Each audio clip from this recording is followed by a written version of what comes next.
This Tuesday, voters will be asked to allow a debt exclusion for the design of a wastewater treatment plant and collection system for the town of Mashpee.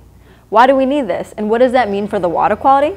Well, we're going to take a deeper look into that within the next few minutes. Welcome to The Breakdown.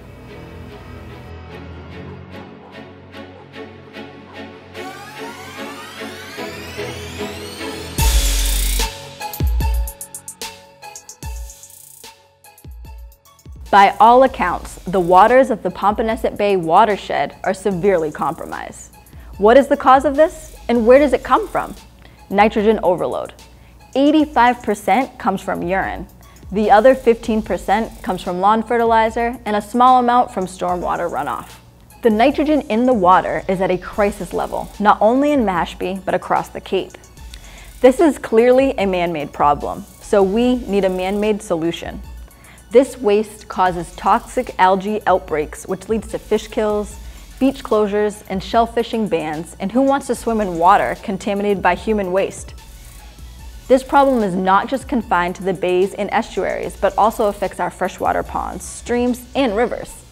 So for the price of 2 iced coffees, you can start the process of cleaning the waters by voting yes on question 1. I was near the water the other day, and it smelled like rotting flesh, okay? Pompanesett Bay is dead. It's not dying, it's not being polluted, it's dead. In the late 60s, there began a huge influx of development and population in the town of Mashpee. So by the 70s, people started to realize something was wrong with the water. Then throughout the 80s, Mashpee was the fastest growing town in New England, only worsening the water problem here in Mashpee. And if you remember, this was around the same time the indigenous stewards of the land brought a land suit against the town of Mashpee.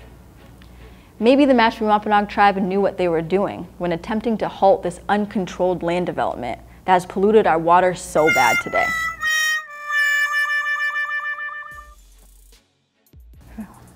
In efforts to slow down the problem, the town started to require large developments to build wastewater treatment plants in them in the 90s.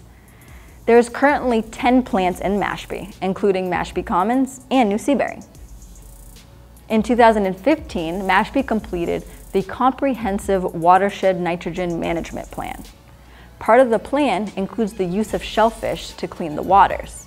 Quahogs and oysters filter the water of things like nitrogen, and a single oyster can filter up to 55 gallons of water a day. A limited rollout of shellfish for cleanup has gone well, and ultimately, shellfish could lower the amount of wastewater collection and saving Mashpee millions of dollars, but can never completely solve the problem. The pollution in the water today is so bad that there's not enough shellfish that we can grow to eliminate the problem, and sewer collections is ultimately necessary. The mitigation plan calls for 5 phases of sewering Mashpee over the next 25 to 30 years. But also allows for adjustments to be made in the plan if goals are met before moving to the next phase. Question 1 is asking for approval for the town to slightly increase taxes to pay for the design and engineering for this much needed wastewater treatment plant, which will clean up the most severely polluted area. Are you tired of swimming in human waste?